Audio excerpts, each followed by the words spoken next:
Hello, long time no see. I have so much to catch you up on, but baby, we're going out. We're at the gas station right now getting gas before we go out with some friends today. And it is much needed after the week I've had. I will tell you all about it, but at first, we're gonna have fun.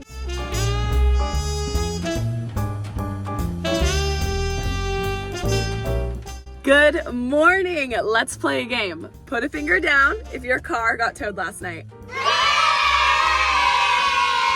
That's right. Well, it didn't get completely towed.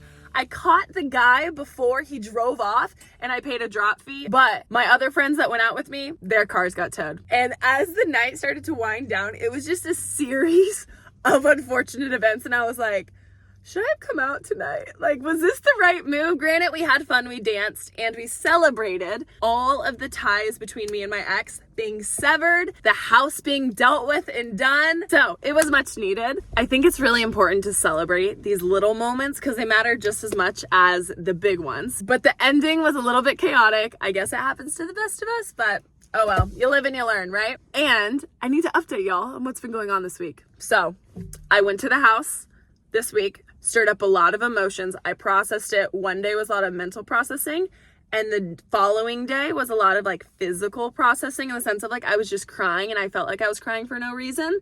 But I know my body was like grieving, kind of tying up the chapter between me and my ex and all of the physical and financial ties between us being completely done. This morning, I've already edited a vlog, FaceTimed Bradley, talked with my friends from last night, and now I'm gonna go work out. And I kind of waited this morning to do breath work and journaling to kind of see where my energy levels were today, and I'm feeling good. So I'm gonna do that after my workout. And last night, me and my best friend did a Q1 review of our year and what worked, what didn't work, what are our new goals for Q2, and just how are we gonna move about in the world. And we honestly talked about something really important within our relationship, which was how we share kind of our days with each other. Recently, there's been so much going on in our lives and we've just been off the walls, just like, this is going on, this is going on, this is going on, this is going on. And we realized like, wait a second.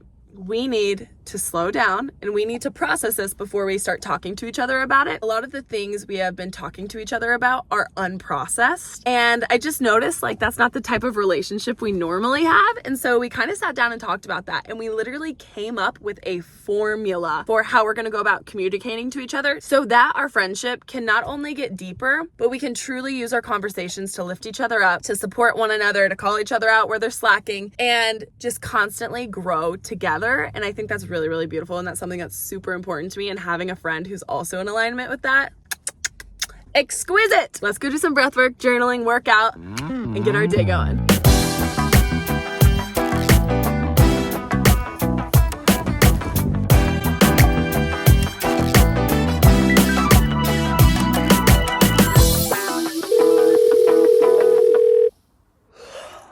I just woke up from a nap and I was thinking, wild, me thinking, who would have thought? But I was thinking that I'm going to the movie theater tonight with one of my cousins. We're gonna go see the new movie, The Drama with Zendaya. And before we go, what if I do all my breath work and journaling and kind of like nighttime practices and routines before I go? The movie isn't until 9:15, and we all know that means that movie is not turning on until like 9:45. And then I'm gonna come home, then I'm gonna be tired, and then I'm gonna be like, oh, I have to do all these things. What if I just do that before? So when I come home, I can just kind of go to bed and just drift into dreamland. So let's do that.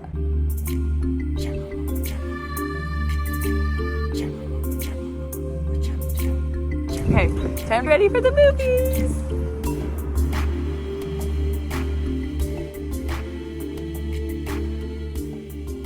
I just got home and this is what I'll say. First off, Zendaya is just an insanely good actress, so that definitely helps. I feel like they lost the plot a few times in it, and I liked the general conversation around it because they talked like a little bit about like gun violence, but I feel like there wasn't a follow through, and it kind of left you at the end having to interpret it for yourself on what you think happens. And I won't spoil it, but I would give it like a 6 out of 10. I will say the audience we were with was so interactive and like would gasp, oh my gosh, or like start laughing. And there were a few times during the movie where everyone in the audience was laughing. It was a quirky movie. I did appreciate though how it didn't feel like a standard Colleen Hoover type movie where it's like boy chases girl, this happens, oh no. I feel like it had a little bit more of a spin to it. But yeah, that's kind of my tiny brief synopsis of it. But we got popcorn and we got ices and we got some candy and it was a good time. It is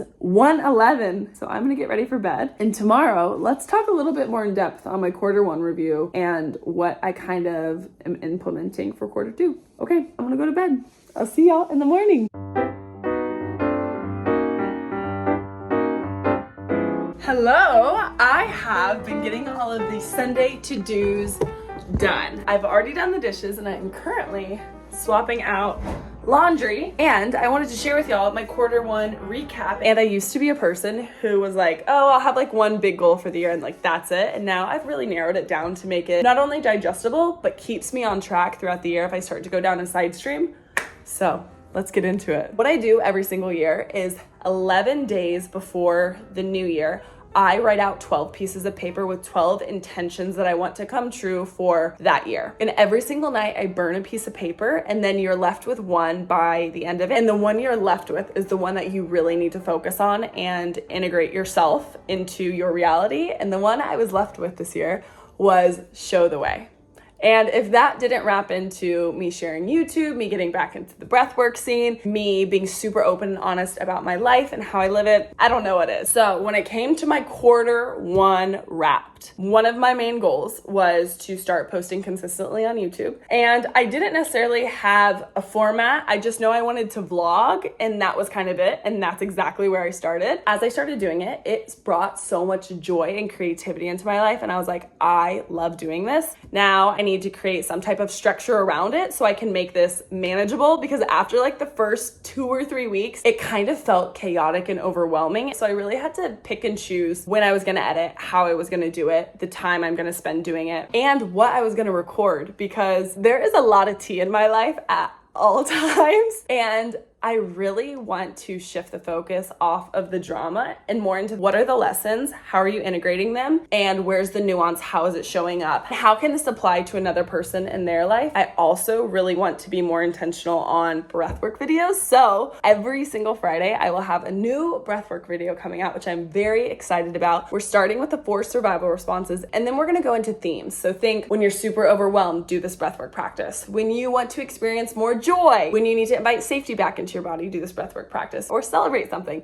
do this breathwork practice. So I really want to expand that piece for Q2. When it comes to wanting to buy a house, finances come into play, something that I love talking about, but don't like looking at. I love to talk money. I love to talk like, how much does this cost? How do you do it? How do you organize it? But when it comes to like not spending the money and budgeting, I like to take a little step back. So I was super intentional on being really strict with a budget and my savings, setting myself up for success so that when the right opportunity for a home comes, I can take it and not kicking myself because I was too fluid with my spending. That is something Q1 Sarah really had to digest. It was not fun, but it was necessary. And it's one of those things about delayed gratification. You get the reward later, not in the moment. Savings, budgeting, financing, Q1, I feel like I did really, really good on. Another thing I was kind of playing around with was the concept of living a life that's super in alignment with what I want, but also having fun while doing it. And I will say Q1 was very high and very low emotionally. I did make time towards the end of Q1 to go out with my friends and hang out. And I wanted to make sure that the next day I didn't need a recovery day and I could get back on track with whatever it was. So that could look like leaving a function early, not staying out as late. I really had to be specific on when I did it, how I did it, and honestly, just like the balance of it. You get to have fun here, but you also need to be disciplined here. That is something I need to continue to work on. Something I incorporated in the beginning of the year was an intuition journal, and this is separate from my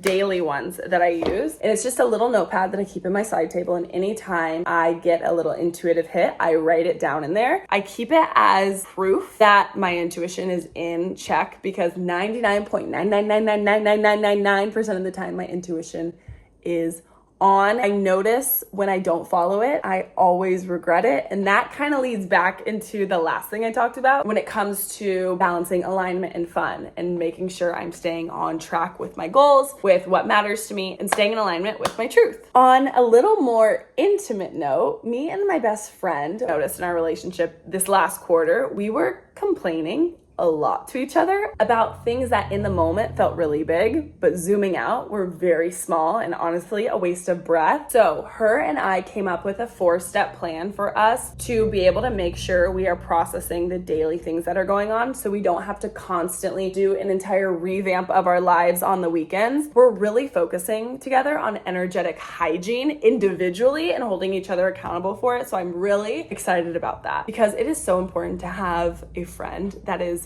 not only in alignment with you, but that supports you and will hold you accountable in multiple areas of your life. And that is something that is super important to me. So I'm very, very grateful for that. And I'm really excited to see how her and I individually grow when we're not focusing on the negative. It's really easy to get sucked into just the daily drama. And with that, we're really just prioritizing moving from venting to conscious processing and only addressing the issues after thoughtful reflection. So overall, I feel like quarter 1 for me went really well. I'm proud of myself. I showed up. And quarter 2 for me is all going to be about expanding YouTube, going deeper, staying in alignment, sharing breath work, and trust myself even when it feels uncertain, and head a little bit more out of my comfort zone when it comes to discipline. So that's where I'm at. That's my quarter 1 wrapped. And on that note, thank you for watching today's video. I hope it was supportive. Let me know if you do a quarter 1 wrapped and anything that came up for you or anything you're really wanting to bring into the second quarter of the year. And I will see you in the next video.